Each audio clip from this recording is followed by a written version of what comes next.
Lê Lộc và Quyền Linh chào đón quý vị và các bạn đến với chương trình Mẹ chồng nàng dâu. Có thể nói đây là câu chuyện mà Quyền Linh luôn luôn nói trong chương trình, đó là đề tài muôn thuở thưa quý vị.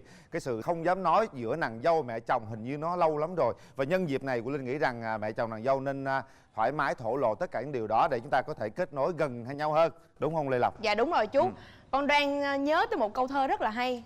Chẳng tham nhà ngói ba tòa, chỉ tham một nỗi mẹ cha hiền lành. À, tức là con muốn làm dâu gặp mẹ chồng là hiền lành đúng không? Dạ đúng rồi.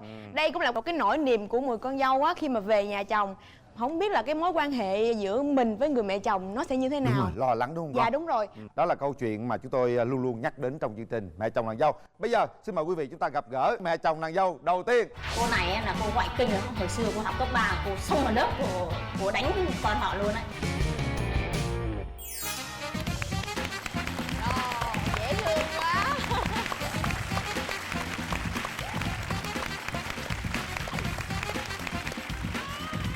Rồi, xin chào cô.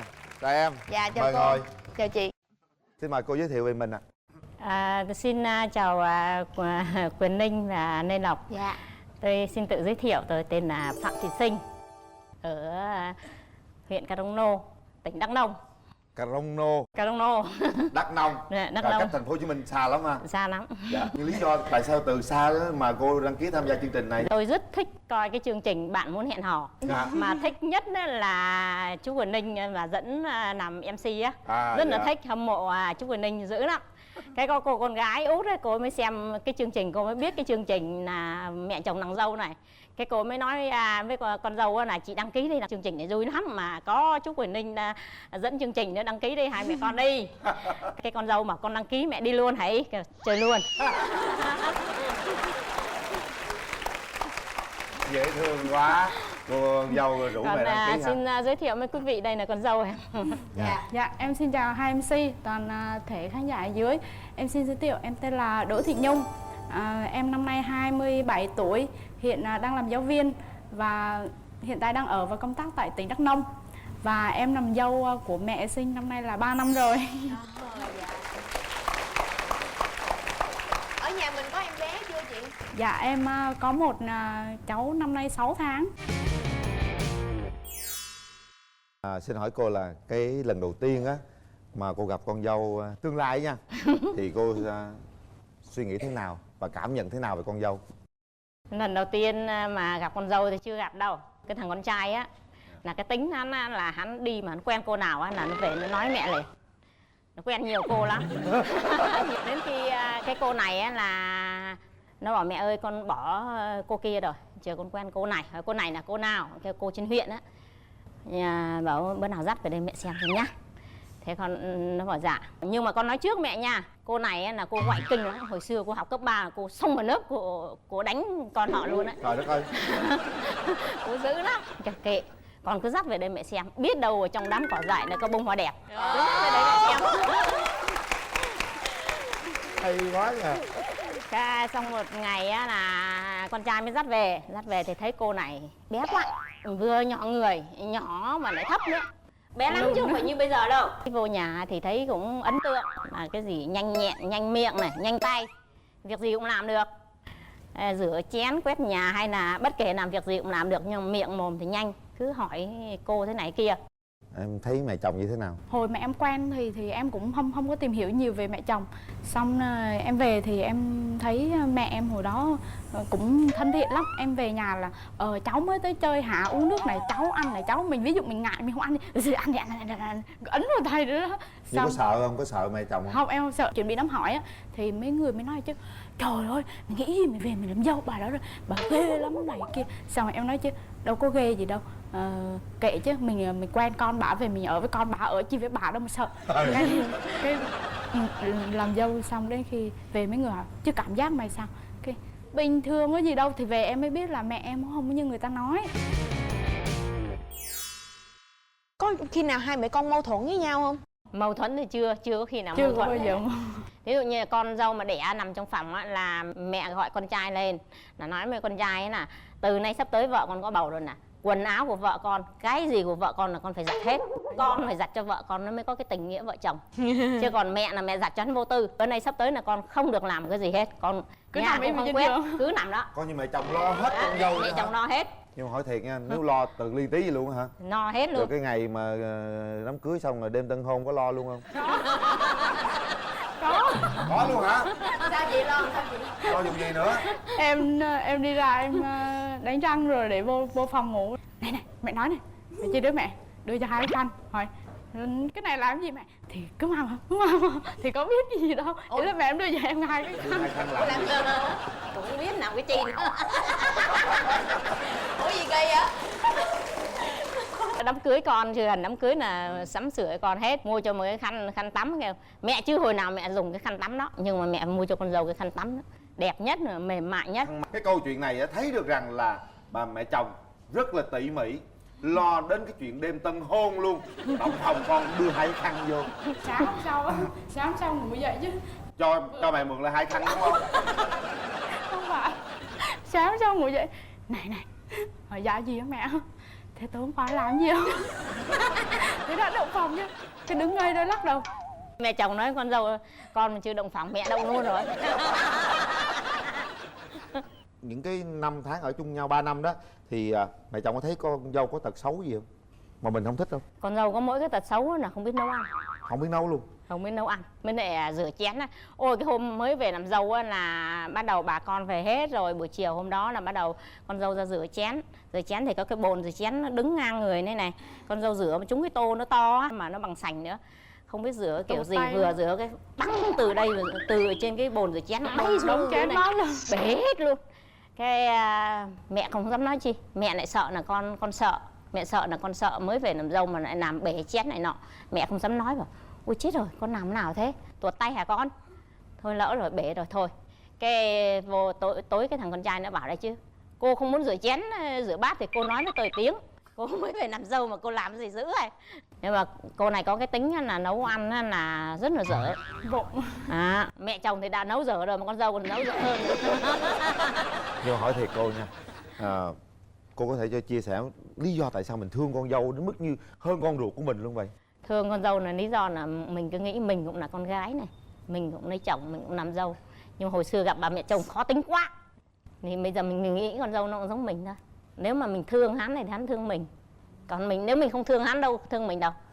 Thôi mình cứ thương hắn như con ruột mình. Nhiều khi thương hắn hơn con ruột đấy. Con gái nữa phần bì nữa bảo đấy chứ, mẹ là không công bằng. Con gái út ngồi đó. Cái út ngồi đó. Cái út luôn hả? Cái út nó ngồi đi hết. Con gái út rồi mẹ không công bằng. Tôi lại bảo đấy chứ thì họ bảo là con gái là con người ta, mà con dâu mới chính thức mẹ cha mua về. Con dâu mới là con của mẹ, còn con mai mốt con đi lấy chồng con nhà họ rồi. Họ thích họ cho con về thăm mẹ, mà không thích thôi. Nên mẹ phải thương con dâu mẹ. Vì lý do đó hả? Lý do đó. Nhưng mà đây cũng là để đứt lại cho con gái của mình đó. Sau này con gái mình đi lấy chồng rồi biết đâu gặp mẹ chồng cũng dễ như mình, đúng không? Cái này là cũng lo cho con đó con. Em có thấy anh cảm giác hạnh phúc mà khi gặp được mẹ chồng thế này không? Dạ có. Nói chung là em hài lòng lắm. Em thương mẹ em lắm. Mẹ em làm nhiều mà làm cũng vì con vì cái á. Xong rồi hồi mà em mới về làm dâu, cái mẹ em kể là ngày xưa mẹ học đến lớp 2 thôi, mẹ không có biết chữ. Nhưng mà mẹ em giỏi, em thấy mẹ em giỏi nhiều cái lắm. Bây giờ hiện tại là nhà em là làm nông nghiệp á, làm rẫy, làm đồ đó. Nhưng mà mẹ em vẫn tham gia các công tác ở ngoài nữa. Rồi mẹ em đi bán thêm bảo hiểm nhân thọ của mình á, mẹ em giỏi lắm. Một cái sự ngưỡng mộ của con dâu mình khi nói đến mẹ chồng con dâu rơi nước mắt luôn ha. Thực sự là đây là một trong những cái tình cảm mẹ chồng con dâu mà Quỳ Linh cũng ngưỡng mộ đấy. Nãy giờ mình thấy rằng hai người cũng quá thuận hòa với nhau ha, không có gì mâu thuẫn, mà thậm chí hai người yêu nhau như là hơn mẹ con ruột luôn thế luôn á. Mình khai thác hoài không ai mâu thuẫn hết trơn á. Coi người thứ ba có khai thác được không nha, để xem người thứ ba nói như thế nào. Cuộc sống vợ chồng em thì cũng khá là hạnh phúc. Sau 3 năm chung sống với bố mẹ em thì giữa mẹ và vợ em cũng không có xảy ra một cái vấn đề gì khúc mắc với nhau, cho dù là nhỏ. Mẹ em thì rất là thương con dâu, và ngược lại thì vợ em cũng vậy, cũng rất là thương mẹ em. Trong cuộc sống thì đôi khi cũng xảy ra hai vợ chồng cũng có tí mâu thuẫn, thì cứ mỗi lần mà vợ em lời qua tiếng lại á, thì mẹ em thấy như vậy là mẹ em vào mẹ em chửi em thôi. Không cần biết ai đúng ai sai gì hết, cứ thấy hai vợ chồng nói qua nói lại cái là mẹ em chửi em. Thì có nhiều lúc em cũng hỏi là mẹ sao mà cứ mỗi lần mẹ thấy vợ chồng con cãi nhau á, thì mẹ lại chửi con. Mẹ đâu có đã biết ai đúng ai sai đâu mà mẹ đã chửi con rồi, mẹ phải tìm hiểu vấn đề xem là ai đúng ai sai, chứ đâu có phải lúc nào con cũng sai mà lúc nào vợ con cũng đúng đâu. Thì mẹ em mới bảo là con á, là người đàn ông, là một người chồng, người cha, thì cho dù vợ con có đúng hay là không đúng đi chăng nữa thì con cũng phải ăn nói nhẹ nhàng với vợ con. Con muốn vợ con sống tốt với con, đối xử với con đàng hoàng á, thì con phải sống tốt với vợ con trước và đối xử tốt với vợ con trước đã. Cô, con thấy rất là hay luôn á. Con nghĩ là cô đã trải qua một quá trình làm dâu có thể nói là khó khăn phải không cô? Nên là đó cũng là lý do mà cô binh con dâu của mình hiện tại, phải không cô? Mấy này con dâu nó cũng đâu có cái gì sai đâu, mình làm biết Kể hết là con dâu lại kể với mẹ. Vậy thì cô mong muốn điều gì con dâu của mình? Qua chương trình này thì cũng mong muốn con dâu là học hỏi thêm các cái món ăn á. Con dâu, con có thấy mẹ chồng cần thay đổi cái gì cho nó hoàn thiện hơn không? Dạ, cháu muốn là thông qua chương trình này cũng gửi lời cảm ơn tới chương trình đã tạo điều kiện cho hai mẹ con bay từ Đắk Nông để vô trong đây. Và mong muốn một điều nữa là mẹ bớt làm đi một chút, mẹ dành thời gian chăm cháu. Tại mẹ em tham việc lắm, mẹ em không chịu nghỉ đâu. Chúng ta xem người thứ ba trong cuộc mong muốn thay đổi như thế nào. Em mong sao là vợ em á thì nấu ăn ngon thêm một chút xíu nữa, tại vì hiện tại thì vợ em nấu ăn cũng không được ngon cho lắm. Công việc của em á thì hắn cũng đòi hỏi sức lực nhiều, nên là đi làm về cũng mong có một bữa cơm ngon lành để ăn, nhưng mà nhiều khi hiện tại bây giờ thì không được ngon lắm, nên là em mong vợ em sẽ học hỏi tìm ra những món ăn ngon để nấu cho chồng cho con. Còn về tình cảm giữa mẹ và vợ em nữa thì em cũng mong là bây giờ vợ chồng em ra ở riêng rồi, nhưng mà em vẫn cứ mong tình cảm của mẹ và vợ em thì sẽ mãi mãi bền chặt được như bây giờ. Cảm ơn cô rất nhiều. Dạ, thông qua chương trình này thì tôi cũng có lời cảm ơn với ông bà Suy Gia. Dạ. Thế mà cho tôi một cô con dâu nhỏ nhỏ xinh xinh nữa. Tôi rất là cảm ơn ông bà Suy Gia. Anh nghĩ rằng em cũng nên thay đổi đi. Con hứa là sau này con sẽ cố gắng học nấu ăn ngon. Con mong là sau này có những gì con sai sót đó thì mẹ có thể bỏ qua tất cả cho con. Con mong là ba mẹ bớt làm đi. Mẹ cũng hứa với con đi, mẹ bớt làm đi. Mẹ hứa với con là bữa nay mẹ ăn rồi mẹ đi chơi miết xong rồi để con dâu nuôi vậy. Rồi hai mẹ con ôm nhau nào. Dễ thương quá. Anh thấy rằng là đây là một cặp mẹ chồng nàng dâu hết sức là hạnh phúc, và mong rằng cái hạnh phúc này nó sẽ bền vững mãi mãi. Đây là món quà kỷ niệm của chương trình mẹ chồng nàng dâu. Xin gửi tặng gia đình để chúng ta nhớ ngày này ha, chúng ta tham gia chương trình. Xin cảm ơn chương trình, cảm ơn Quỳnh Linh. Chúc cho cô chú thật nhiều sức khỏe, hạnh phúc, chúc cho gia đình êm ấm, hạnh phúc mãi mãi nha. Đây là thực phẩm chức năng dành cho mẹ chồng và nàng dâu. Đây là dành cho cô, Natro Enzyme, giúp ngăn ngừa tai biến đột quỵ, nguyên liệu từ Nhật Bản. Còn đây là dành cho con dâu, Xin cảm ơn chương trình. dạ, giúp giải độc gan. Dạ. Sáng nào mà em chưa có dậy á, cái là nghe ở dưới á, ba nói bà đi lên phòng á, bà hỏi chị Hai coi hôm nay chị Hai muốn ăn cái gì.